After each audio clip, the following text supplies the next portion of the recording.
Day one of free agency. Let's talk about what the Texans did and what they didn't do. Let's go. Yeah. It's the Locker Room on YouTube. You know what it is. Let's get it. Hey, Locker Room. Yeah, we in the locker room. Texas talk. Yeah, you know what we about to do. Localized. Every angle's what we really do. We the source. We the pulse of the city too. Landlocked. Got the game in the headlock. Localized every time. Can't stop, won't stop. Yeah, we top two and we not too. Plugged in daily digital on YouTube. Run it back and sit back. That is the Texans' approach on day one of free agency. Should they have done more? That is the question. It is the Locker Room, number one source for Texans digital content. I am Landry Locker. You can see me, hear me Monday through Friday, 4 o'clock on SNL, as well as right here on this program, 10:30 p.m. nightly. So day one of free agency, everyone gets excited, and we often talk about, this being one of the phases of the offseason, free agency. Now, we've seen the Texans in the DeMeco, Ryans, Caserio era. We've seen them have a lot of money to work with, and we've seen them be relatively aggressive. And then we've seen them kind of just sit back, wait for bargains, and not too much, which is what they did today. They did make 4 moves, which we'll get into in a second. I don't know that everyone is overly satisfied with what the Texans did, but I'll just start it off right off the top. I have no issue with the manner in which the Texans handled themselves in free agency. You look at some of the prices, day one of free agency. You look at some of the prices for some of these players. I can't point to anyone specifically on the offensive line with the price that they went for and say, okay, the Texans should have done that. Like, there's nothing that I can point to and say, well, the Texans should have made this move or they should have done that. I don't really think that was something that I really looked at. I think a lot of the names that we were talking about, they were pipe dreams to begin with. And when you saw the money that they went for, which we talked about on the collective, and we also talked about on SNL. I don't really. I know it's easy to roast Caserio. I am the most willing person in this town to roast Caserio or anyone else that deserves it. But in this instance, I don't really think there was anything that any opportunity they had in this first wave of free agency to where they could really make some sort of splash. And I always kind of roll my eyes at the term splash because the teams that usually make splashes, it doesn't really age well. Like, a lot of those guys get released 2 years later, and a lot of teams just basically have more cash to work with, especially when they have a quarterback on a rookie contract. We see that with the Tennessee Titans. They're spending a crap ton of money. The Raiders are spending a crap ton of money. Well, those guys are going to have quarterbacks on rookie contracts. And that typically happens.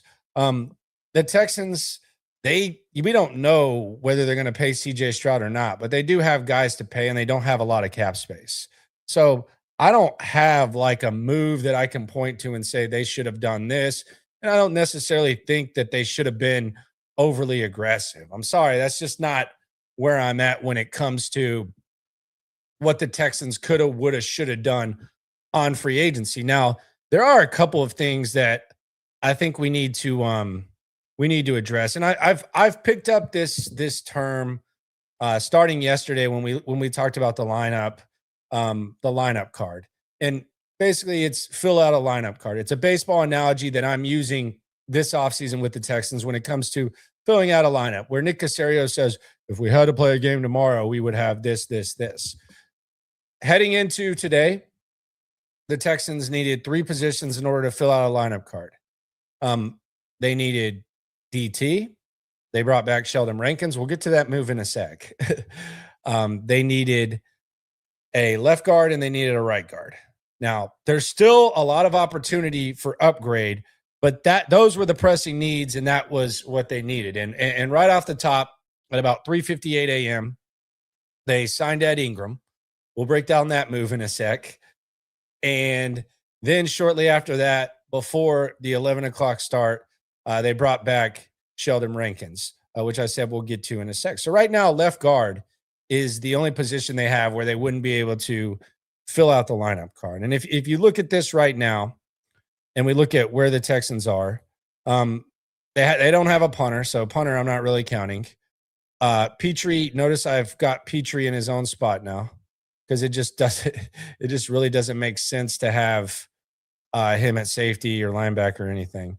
But at corner, you got three guys that you feel good, decent about, depending on how you feel about Jalen Smith. You also added Blankenship, which we'll get to in a sec. I did not put Robinson on the DEs. I'm not going to assure that he's going to make the team. We've seen guys that they've given $4 million contracts to that have elected to move on from.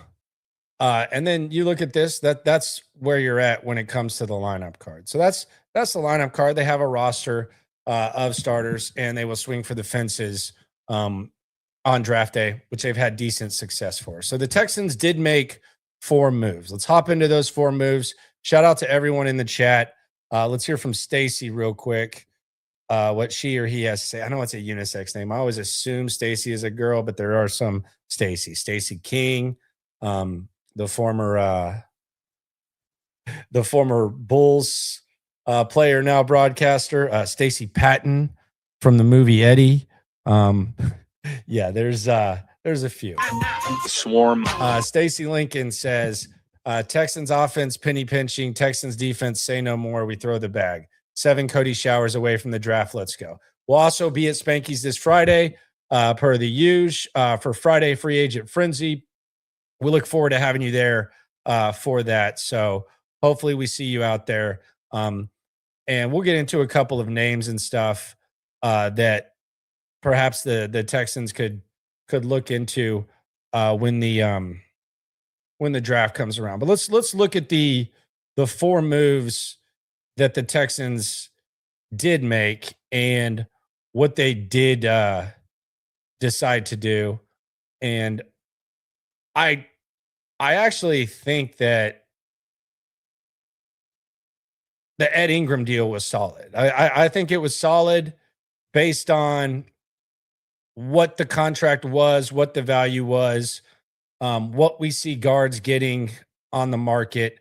I actually think that the Ed Ingram deal is pretty good.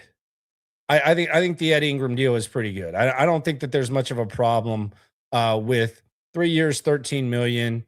I don't see much of a problem with the Ed Ingram deal at all. I think this is fine. You run it back. Hopefully, the best is ahead.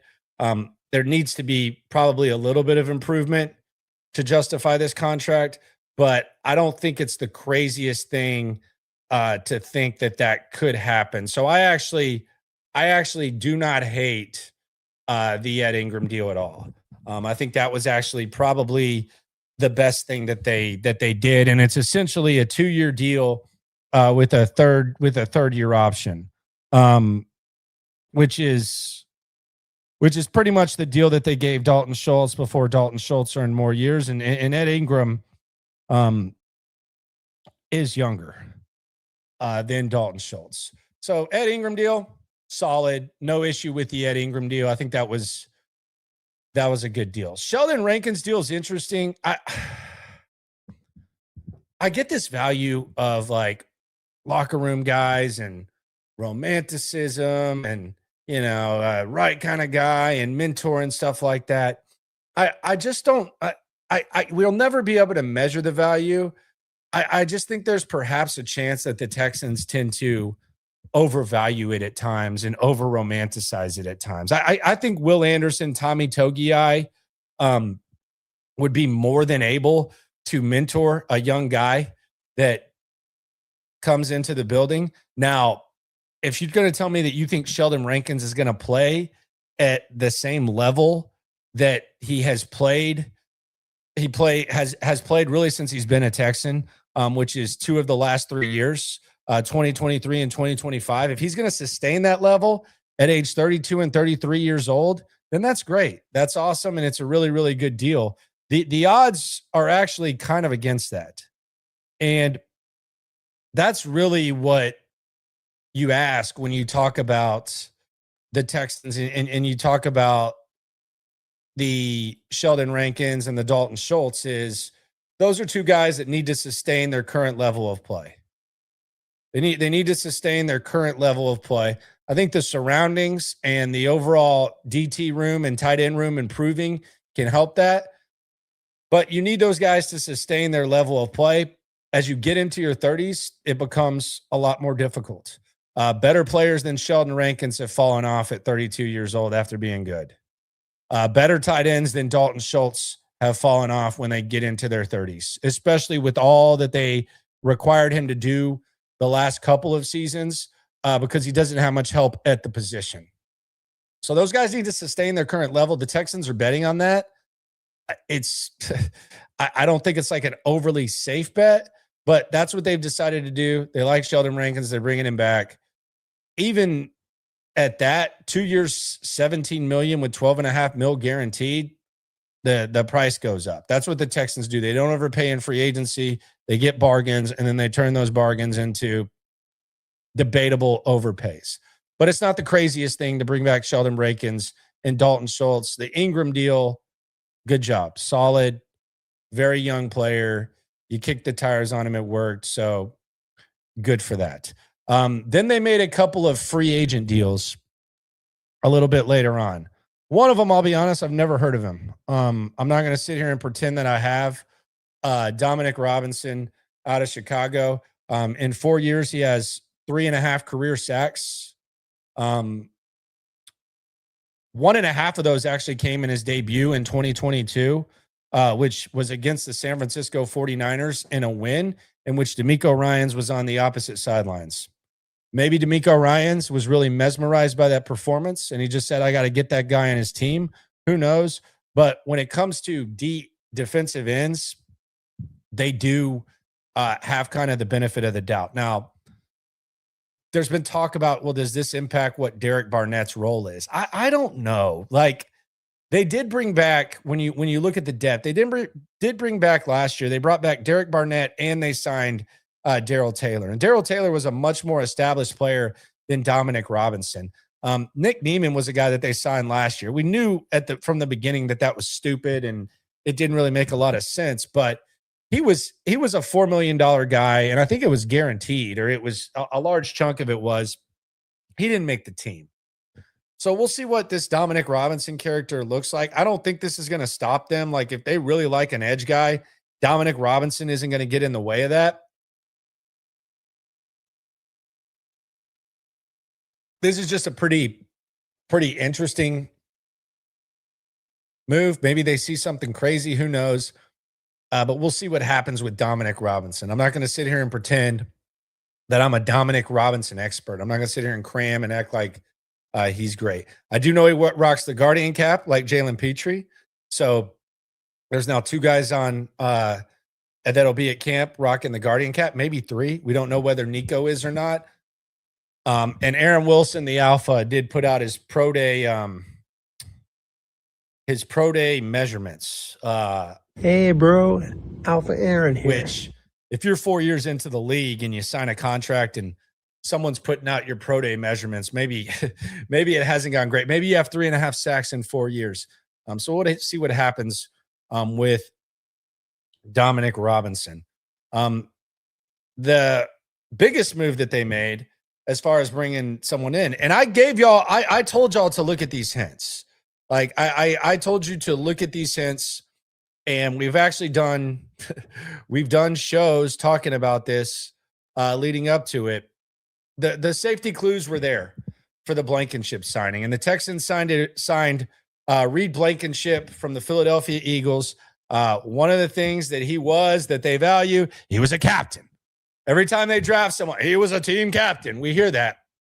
Well, he was a team captain of a Super Bowl contending and a Super Bowl defending squad. So Reed Blankenship, he comes from the same place that CJ Gardner-Johnson came from, not necessarily as loud, and he is a captain. But the safety clues were there for the Blankenship signing, who got a 3-year, $24.75 million contract with $16.5 million guaranteed. The safety clues were there for him. They were there. You had a instance where they gave Jimmy Ward probably more money than they probably should have when he was banged up, older, all that.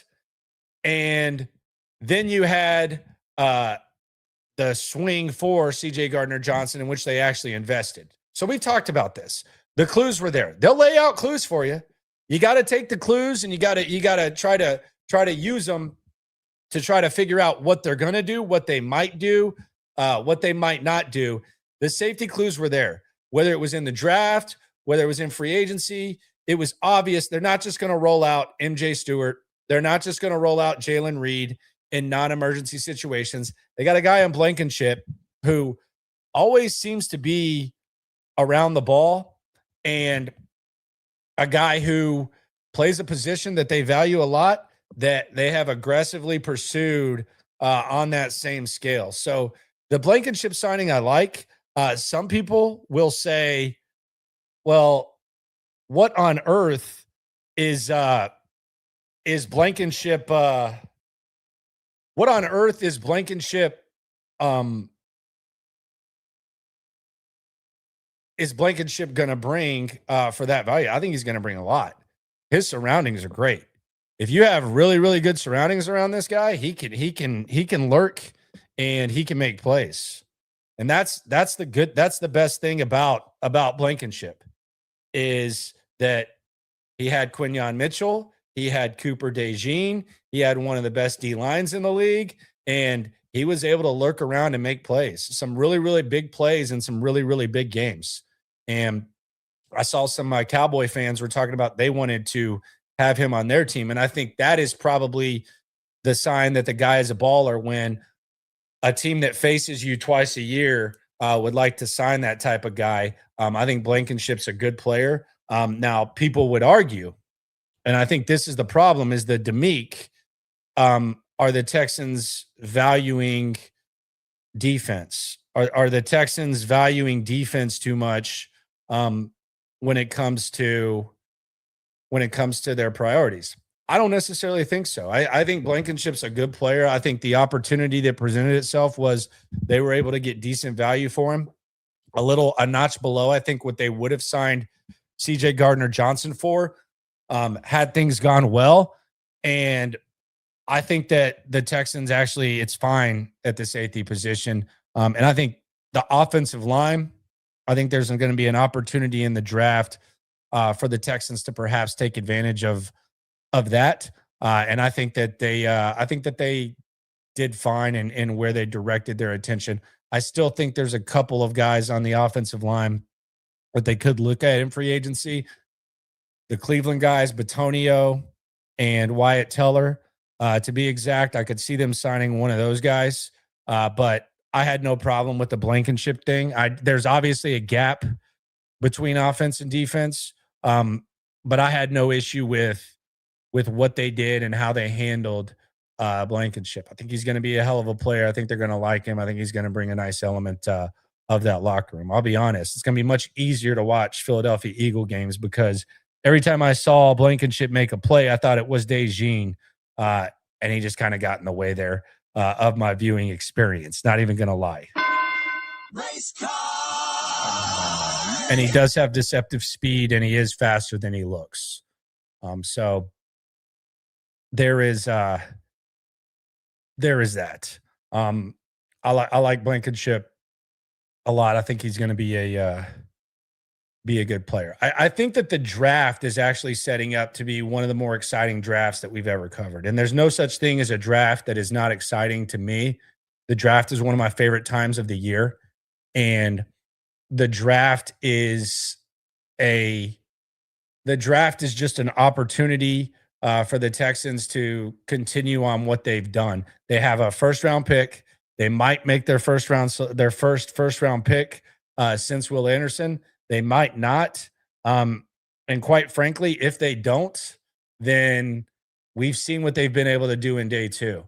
And the fact that they have filled out the lineup card, as we've said, and they have starters, it means that they can be aggressive in other positions and fill depth pieces. And not only are you filling depth pieces, but you can perhaps swing for the fences and find some guys. You need another tight end. You need maybe 2 more tight ends. Maybe the opportunity in positions that we aren't necessarily looking at, maybe that kind of presents itself. But I am really, really, really, really excited to see this. Stand by for a sec.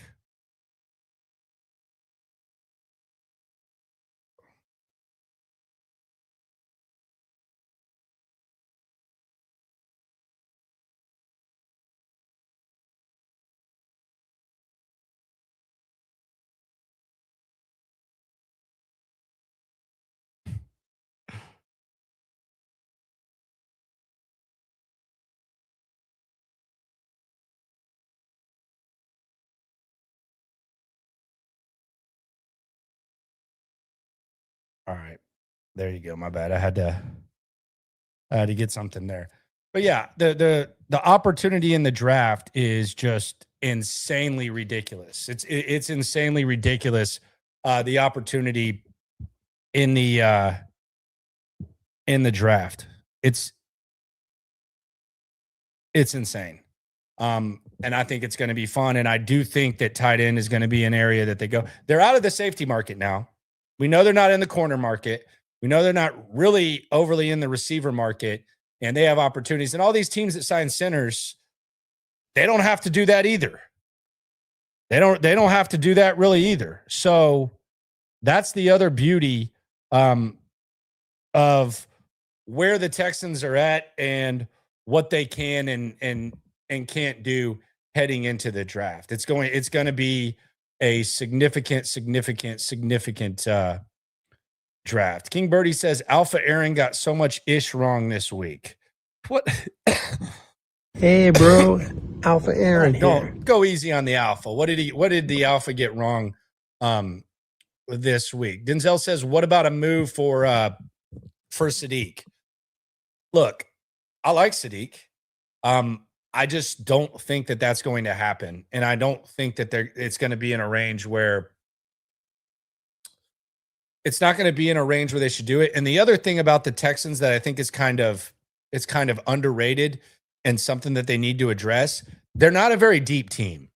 They need quality depth in many areas. And in a lot of instances, like hopefully that quality depth ends up being better than some of their older players.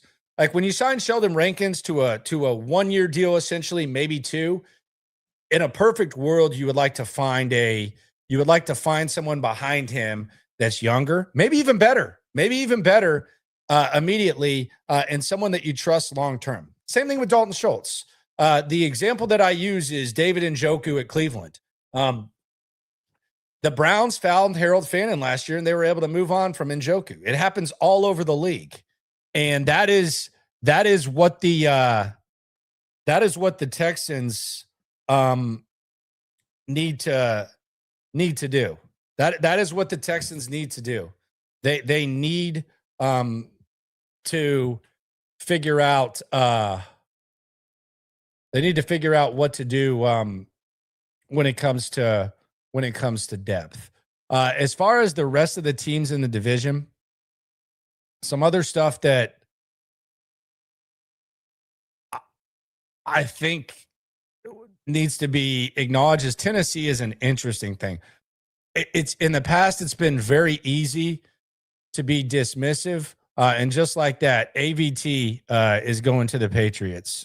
So any hope that AVT was going to be a Texan, he's gone. So that is not happening. And he will be going to New England. which some people may be a little bit disappointed about. But the Texans need depth. So trading draft picks is probably not in their best, not in the in their best interest for them to do. I wanted to break down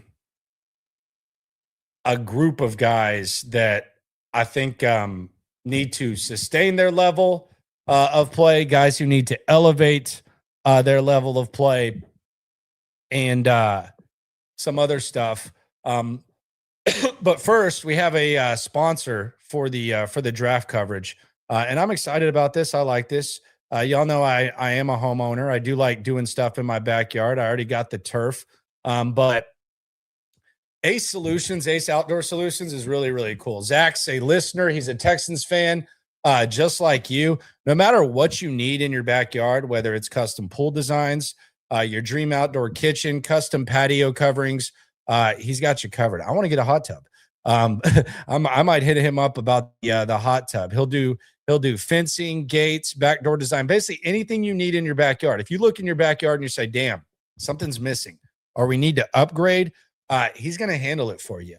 And Zach knows what the heck he's doing. You look at some of his work, go to aceoutdoorsolutions.com. I know Cody was showing it today.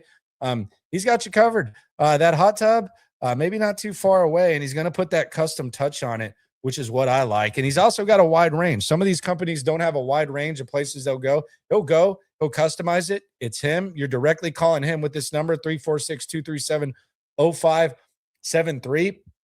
Give him an idea of what you want. And he's talented enough to where he can get that job done. So no matter what you've wanted to do with your backyard, he's got you covered. Ace Outdoor Solutions, whatever you're looking for, call Zach and tell him Cody and Landry sent you with SNL. The Jags actually just lost Devin Lloyd.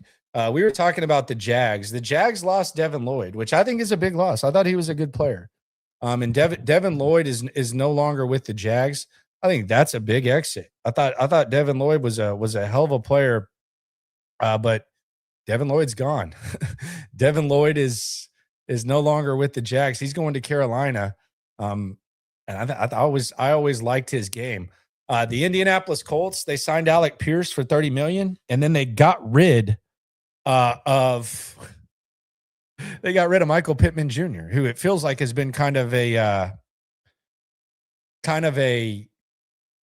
staple for the Colts as far as like consistency. He's gone. But yes, the greatness that is Texans turf. I know you already know that for sure. Vanguard 7-2.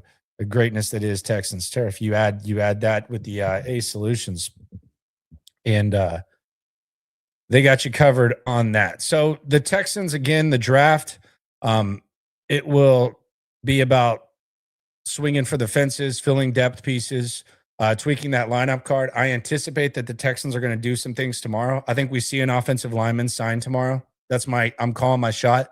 I think we do see an offensive lineman sign tomorrow, and the lineup card is fully put together. Wyatt Teller and Bitonio are the guys that keep getting mentioned. I don't know where Bitonio wants to play, what he wants to do. But those are kind of the guys that get brought up when talking about this. What guys need to sustain their current level? I think Sheldon Rankins and Dalton Schultz are those two guys. You've made 2-year commitments to these guys, kind of long shots, but they need to sustain their current level. There's no doubt they have to do that. Like if they don't, the Texans are going to look terrible. Now the surroundings for Rankins are good enough to where it probably won't stick out too much. And I'm assuming that they'll find guys that they can help cover up. And I think 2 of the 3 guys that are on the line with him, I think they can sustain their level. You can also maybe make this case for Danielle Hunter, the other guy they increased their commitment to, Danielle Hunter. I think you can absolutely make a case for Danielle Hunter. Danielle Hunter is elite right now, and they're going to pay him like he's elite next year, and he's getting into his 30s. So if he can sustain that level, even if he takes a step back in year 2, I think you're going to be okay. Now, couple of guys, if their current level is what they put out there next year that played last year, then they shouldn't be on the team. And that's Jake Andrews and that's Cade Stover. Or they should not be playing significant roles.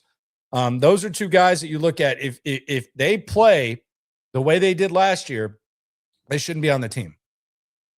Ed Ingram, he can play the way he did last year. Now, hopefully, when you make that type of investment, his best ball is ahead of him. But he can most certainly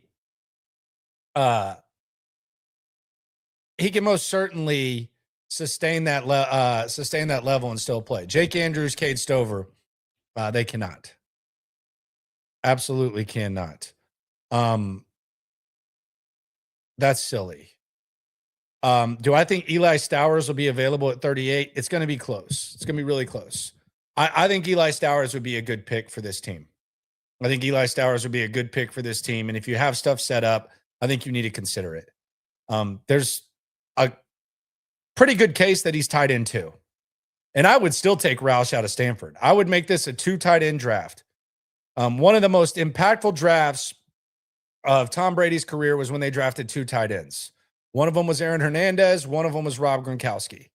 And they wanted to run 2 tight end sets. It's the same offense that Nick Caley's trying to run. Same exact offense. They say they want to use 2 tight ends. Those are 2 really, really, really good tight ends. And obviously, it was the best really that we've seen of 2 tight ends playing at the same time, perhaps in NFL history. I think Eli Stowers, I don't care if he's not a blocker. I think between him and Roush, you have to get at least one of them. I would take both. One of them's a huge blocker. One of them is a significant red zone threat, an absolute freak, and a guy that he is better, probably better at blocking than Cade Stover is right now, and he's better at receiving than what Brevin Jordan is. And there's a lot of stuff you can do with him. So if you just think about if you had Eli Stowers, if you're able to use that pick, and maybe it's a situation where Simpson's there on the back end of the draft, you trade back and then you get Stowers a little bit later because you have the extra pick. But imagine being in the red zone and having behind CJ Stroud, David Montgomery, who's one of the best short yardage backs in the game, Jaden Higgins, who is a guy who can just go up and get it, and you're hoping that he's going to be stronger and more comfortable in the red zone. Nico Collins, and then Eli Stowers and Dalton Schultz. You had one of the worst red zone offenses in the league last year. You put that guy in the mix, my goodness. Think about if you have Roush and Stowers. I think tight end right now, and it might sound a little bit crazy. They're definitely not taking running backs. They're still going to have to look at some offensive linemen. But if you have these extra picks and you have those, I think, 4 picks in the first 70, why not? The upside of a guy like Eli Stowers is there. And quite frankly, the downside of the tight ends that you have mean even in the worst case scenario, he's by far TE2. So is he going to be there at 38? Maybe not. Don't know. Could see him staying there. But those are the guys I think need to sustain the current level. Now, this is where it gets kind of fun when you start looking at this roster. How many guys on this roster do you think's best football is ahead of them? Like if you had to look at these guys and say their best ball is ahead of them, what guys would you say? There's a lot. I think on offense, you're looking at Higgins, you're looking at Knoll, you're looking at Ariante Ursary, you're hopefully looking at Ed Ingram. That's 4. You hope CJ. I'm not comfortable enough to 100% say that, but improving the surroundings would help. That's 4 guys on offense with decent upside. Maybe Woody Marks. That's 5, especially if you compliment him right and you start using his skill. That's 5. Then you look at defense. I think Will Anderson. Yes. I would say Tommy Togiai. Yes. Derek Stingley, I don't know. He can sustain his level. We could probably throw him to the previous list. Kamari Lassiter, yes. Kalen Bullock, yes. To'o and Aziz, I don't know. But there's a lot of guys with their best ball ahead. And that also is something that factors in. Like, it is run it back, but a lot of the run it back is hoping that these guys take the next step, and the guys that you hope can sustain their same level of play. You hope they're able to do that. So that's something to keep an eye on. Let's go to the chat. I knew these jokes were coming. Swarm. MMA says Dare getting a 1-year $4 million extension tomorrow. See, I thought about that, and I thought about the Robinson move, and I was like, okay, well, maybe they're finally moving on from Dare. British Brooks is a better special teams player than Dare Gumbuwale, and I think he makes like 1/3 of the money. He's also your only fullback on the roster. So British Brooks maybe is a guy who they look at as kind of the Dare replacement, but it is kind of funny because I don't know if they can quit Dare. I think it would go a long way to kind of move on from that. Like, I think Texans fans would be very happy if they logged on tomorrow and saw that Dare Gumbuwale had signed elsewhere. There would be no underachievers if everybody maximized their potential like Dare Gumbuwale. I always got to preface that. But at some point, you got to grow up and move on and go with the upside at running back. I think maybe you can draft a day 3 running back, but MMA gods, you laugh. I would not put it past him. I will say, I would definitely not put that past him even a little bit, to say the very least. Would not put it past him. So yeah, could very well happen. Hopefully not, but we shall see. Around the division, I wanted to look at some of the teams in the division, and I also wanted to talk about the presence of a ghost today. There was a ghost presence today, and his name was Kenyon Green. His name was Kenyon Green. He was alive in multiple ways. I thought about Kenyon Green today more than I've ever thought about Kenyon Green in my life. I don't think I've thought about Kenyon Green this much since they drafted him. And you might say, why? Why are you thinking about Kenyon Green? He hasn't been here for a while. The reason I thought about Kenyon Green today is because you go back to that 2022 draft, and Kenyon Green was selected 15 overall by the Texans. After they traded back a little bit, he was selected 15 overall. You go a little bit later in that draft, and Ed Ingram was selected 59. So Ed Ingram was selected 44 spots later than Kenyon Green. Texans started the morning off by re-upping Ed Ingram. You then had Tyler Linderbaum completely just reset the center market, although I don't know because I think he's so much better than everyone else. But you had him reset the center market and basically just completely break the internet. Tyler Linderbaum was selected after Kenyon Green in that draft. And he was a name. This is not complete hindsight. He was a name that we were bringing up quite a lot. Tyler Linderbaum was selected 10 spots after Kenyon Green. 10 spots after Kenyon Green. The Baltimore Ravens basically said, thank you very much. We will take Tyler Linderbaum, and we will just tell positional value to stick it. So Tyler Linderbaum goes 10 spots later. He breaks the internet, sets records. The Texans have moved on from Kenyon Green, and the guy that's selected 44 spots later in Ed Ingram, he's selected.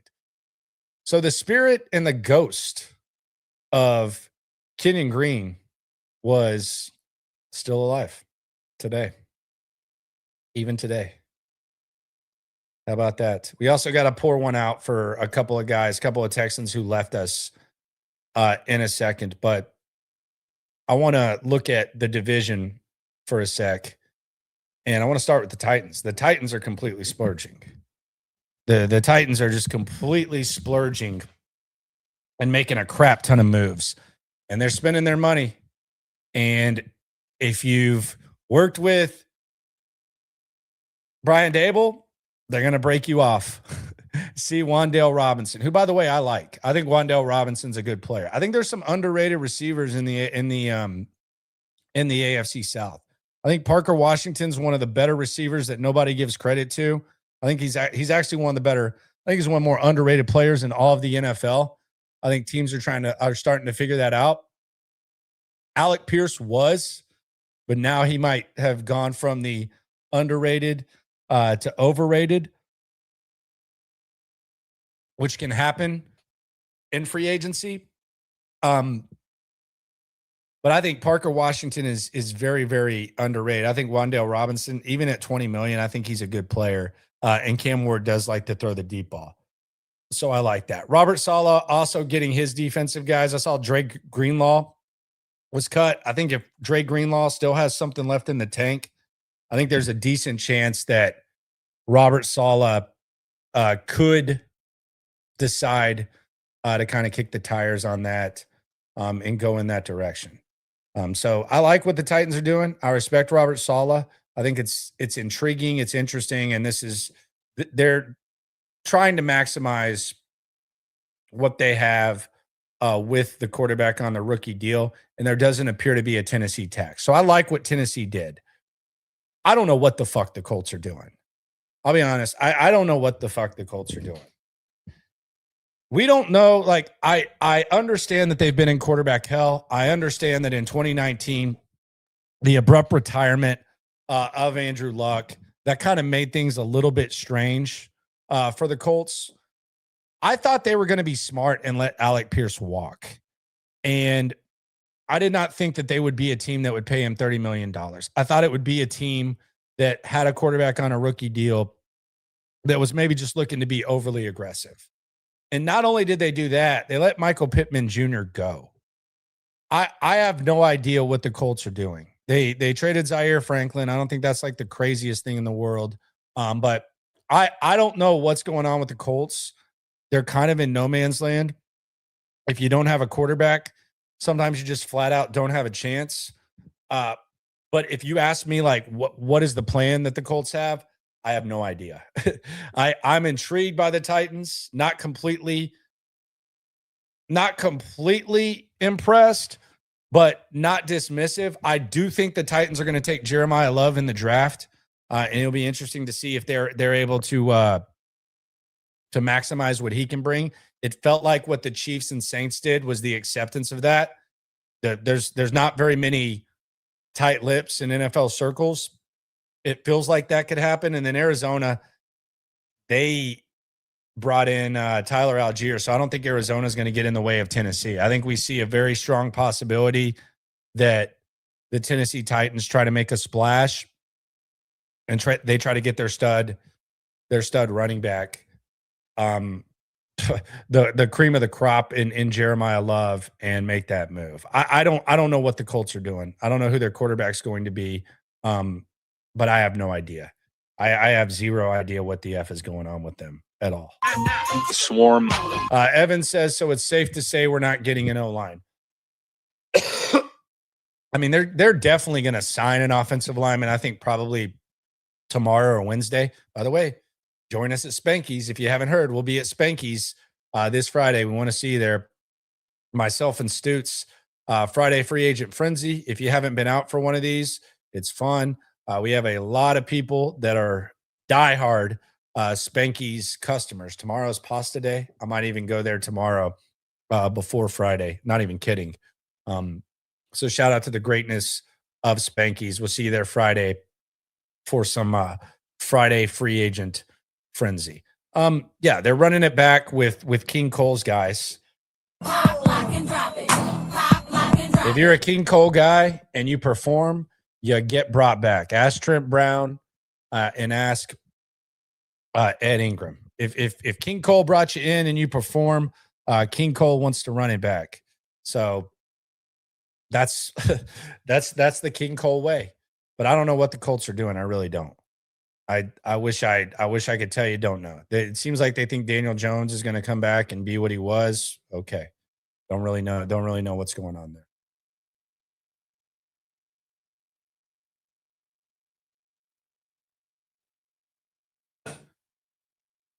Other observations from like the top. We've kind of talked about this. The Chiefs with K9, I think that's wild.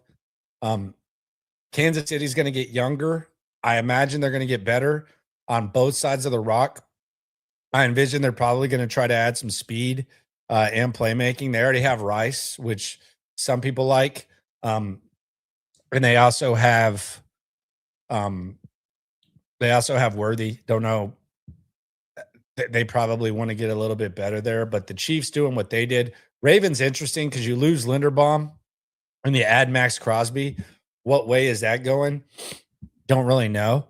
And then the Bills, I thought they did a good job with DJ Moore. So the teams that we would have considered upper tier before last season, before their disappointing campaigns, they did a good job doing their thing. But again, I have no issue with the approach in free agency. I have no issue with it. Who do I like left on the O-line on the market? I like either one of the Browns guys, Batonio or Wyatt Teller. Mean guys, culture guys, and I don't think they stop you from getting young guys. I like those guys. Either one of those guys. I don't think there's any New Englanders. So yeah, I don't know what that is.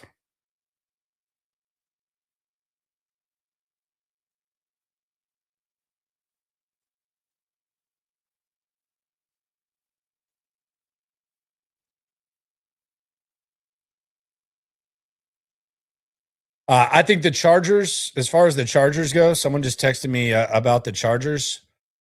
I think they're a dark horse Super Bowl contender next year. I really do. I know that sounds crazy, but would I bet on them to win the Super Bowl? If the odds are double digits, that would probably be my bet. We're talking a lot about free agency and we're talking about improving their offensive line. They're getting back two of the best tackles in the game, and they're making moves. And they added Mike McDaniel, and they already had a really good defense. So I think the arrow is pointing up for the Chargers. And I think they're really, really good. I think they're really, really, really good. But the Texans have their opportunity is going to be in the draft. Evan again says Blankenship was an excellent signing. I like Blankenship too. And we've been talking about that safety was a position that wasn't getting enough attention compared to what the likelihood was that the Texans would bring one in. And the Jimmy Ward clue, the CJ Gardner-Johnson clue, the drafting Jalen Reed clue, that they brought him in even when they were good at that position, they value it. And if they want to just go all in on their superpower, cool. I don't look at this as doing that. I didn't see any offensive linemen that went for the Blankenship price that could impact this football team as much as Blankenship can. And when you factor in the draft, you factor in where they're picking, where their picks are, there's good value at offensive line and some of the other needs.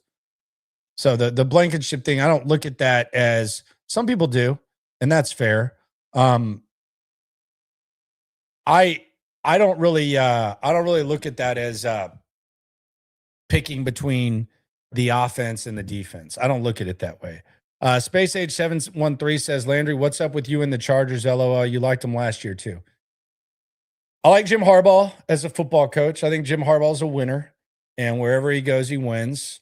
I think Justin Herbert's tough, and I like their offensive line before they had 26 offensive line combinations. They were good. They were good. They were kind of lucky to make it as far as they did. But when you lose Slater and Ott, it's obviously going to be a little bit different. I think McConkey kind of suffered as a result of it. I think they're kind of one of those fringe teams. So yeah, I thought they were good last year. I thought they did good. Given this situation they were in, and where they were at. So yeah. Yes, Laramie Tunsil did get another payday. He's very good at making money. And you got to give him credit for that. And he is an okay player. Speaking of which, joining Laramie Tunsil in Washington, Tim Settle. We had a couple of good years with old Timmy Settle here in Houston. Let's remember Tim Settle. Really a pleasant surprise. The big joke for Tim Settle, I always do these eulogies when Texans leave us. Now, he's not leaving us like for good. He's not going to heaven. But I always do these eulogies, and I try to go back and remember these guys once they leave us. Tim Settle, there was a joke when the Texans signed Tim Settle. It was that they, quote, settled. Because if you remember, and I remember this, I think this was the day of the uniform release, the video or the secret showing that ended up leaking with the weird-ass model. Remember that? As we were going up there, Eric Armstead, who was a name that the Texans liked, he ended up going to Jacksonville. And shortly after that, the Texans ended up signing Tim Settle. Hence the joke, they settled for Tim Settle. Well, in training camp, Tim Settle kind of showed some stuff, and then he got a little bit banged up. But when he actually played in 2024, I thought he actually did a really good job. And he was one of the more entertaining, better quotes in the locker room. He was very loose. I remember Tim Settle, when he really didn't do anything early on, he kept saying, eventually y'all are going to want to talk to me. Eventually y'all are going to want to talk to me. He kept saying it. And we kind of rolled our eyes. We're like, okay, whatever, buddy. Well, he actually had a couple of good games. He had a 2-sack game, and people did want to talk to him. And when they talked to him, it was pretty funny. He was a funny guy. He'd get a watch after every sack. I remember my wife, she said, hey, that guy that you talked to the other day, I think I saw him at the mall. And she said, I saw him carrying like a jewelry bag. And I immediately said, race car. I think that was probably another black dude at the mall. But I asked him, and it was Tim, because he bought himself a watch after every sack. Now, in the Kansas City game, Tim got himself in trouble because he started talking some crap about the Chiefs. Unsolicited, he kind of said some stuff that went viral. And then the Chiefs fans picked it up, and they started piling on him, making fun of him. And then he ended up having a bad game against the Chiefs. He dove and missed Patrick Mahomes. And for a while, he was kind of mad at the media because he was blaming the media for, he said, presenting stuff that he didn't say. It was exactly what he said. And he was mad, wouldn't talk. But at the end of the season, he kind of cooled off. And I actually talked to him at the end of the year. I said, hey, what was the deal with that? And he said, man, I was like, man, the Chiefs picked it up. And he was like, man, and I was like, but if you would have had 3 sacks on Mahomes, you wouldn't have cared, right? And he didn't really say anything. He started laughing. He said, I'll see you next year. This year, it felt like he was somewhat productive early on, but it didn't feel like DeMeco Ryans was as complimentary of Tim Settle as he was other guys like Tommy Togiai, Mario Edwards Jr., Sheldon Rankins. It didn't feel like he was as complimentary. And then Tim Settle ended up getting hurt, and they actually missed him because the depth kind of fell off. I'm surprised that he got the deal he did with Washington, but more power to him. Best of luck to Tim Settle. One of those guys who they kicked the tires on and they settled for. And let's be honest, it actually ended up working out better than the Eric Armstead situation because they used the money in other places. And Tim Settle was productive, and he ended up getting paid. So I'm going to remember Tim Settle in that way. I thought he was an entertaining dude. Sometimes A little bit goofy, but always funny. Swarm. Trucker Cam TX says this offseason feels like last. I was expecting minimum one offensive line free agent. Is it unreasonable for me to be this anxious about them only bringing in one offensive line in the draft? Look, there's plenty of time left in free agency. They're going to sign an offensive lineman. I promise you. Like, they're going to do that. So you're anxious. It's day one. They're going to sit there, and now they're probably evaluating and they're diving into these guys now because they didn't want to spend a hell of a lot of money on these guys. But nah, there's nothing wrong with being anxious. But trust me, they will sign an offensive lineman in free agency, just not day one. Next, remember, and this is one that's very close to my heart. Christian Harris. Pour one out for Christian Harris. You guys remember, and I do mean you guys, you remember me buying all the penny stock last year. Bought all the Christian Harris penny stock. I was all in on it. And you know why? Because I saw what Christian Harris looked like in 2023. Christian Harris, when the Texans drafted him, he'd only been playing linebacker for a few years. He didn't play it in high school. He went to Alabama as an athlete, and he ended up starting at linebacker for Nick Saban for his entire college career. That's pretty impressive. And he's a freak athlete. He was a guy who played both sides of the ball in high school, in Baton Rouge, by the way. And he ended up going to Bama. A little bit raw when he got here. And he was one of those guys when they brought in DeMeco Ryans in his heading into his second season. It was like, man, DeMeco Ryans might be able to really get a lot out of this guy. And the way that he played on the back end of 2023, you can make a case he was the best player on their defense for a stretch. He was definitely the best player on defense in the Baltimore game where they ended up losing. And he had a pick six against Cleveland. Christian Harris was very talented. Now, after that, Christian Harris got hurt. And DeMeco Ryans was very weird about it. I asked about it, and he kind of made a joke. Oh, you're always asking about Christian. That's because I knew he had surgery, and he was rolling around. And we talked about that in this stream. I said, he's hurt. He had surgery. And for whatever reason, DeMeco Ryans didn't say anything. And I think this was a keeping it real goes wrong moment for DeMeco Ryans, where he actually did a disservice to Christian Harris because he minimized the injury. And as a result, people thought Christian Harris was soft, and people thought that Christian Harris was kind of like having a nagging injury. No, he actually had a surgery. He was hurt. And when Christian Harris came back, he just never looked like he did at the end of 2023. Now, I tend to believe, and the reason why I believed in Christian Harris last year was because I thought that guy existed. And I respect DeMeco Ryans enough as a defensive mind to where if the 2023 version of Christian Harris still existed, I think they would have found a way to get him on the field more than they did last year. I think that injury might have impacted him. Maybe it's just a short-term impact, or maybe it doesn't exist. But if that does exist, then I think Atlanta got a hell of a ball player. I just kind of lean towards it doesn't exist because I trust DeMeco Ryans. And I think if it did exist, we would have seen yet another impact player on one of the best defenses in the game. So pour one out for Christian Harris. We hardly knew you, my friend. Swarm. Now give me my penny stocks back. Space Age 713 says, heard Zachariah Branch is the great nephew of Cliff Branch. If we get him, what receiver goes?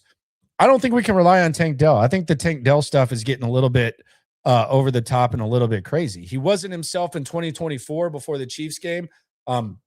He had damn near 5 injuries that just it's hard to expect Tank Dell to do too much. Now, maybe it's Watson. I don't know. But I think if Tank Dell just goes out there and practices, I think that that's success. So that's where I'm at when it comes to Tank Dell. I think Zachariah Branch is able to run screens. I think that's a positive. I think he has unrealized potential, and I think he provides playmaking, much needed playmaking for where the Texans are.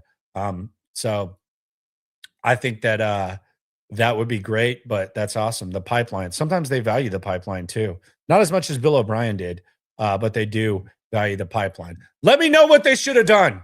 We got plenty of time to talk about this. Tomorrow, they're going to make a move. They're going to make a move, and we're going to talk about it. 4 o'clock SNL, the king of the offseason, Cody Stoots, will be doing his usual stream, super stream, and it's going to be a fun time. Join us at Spanky's once again. And always remember, when it comes to this Texan stuff, we're all in it together. It's a wonderful time. Let me know what you think they should have done. I had no issue with it at all. Appreciate y'all for rolling through. Always remember, when it comes to this Texan stuff, we're all in it together. Let's go. We got taste for days, opinions to give, we got takeaways.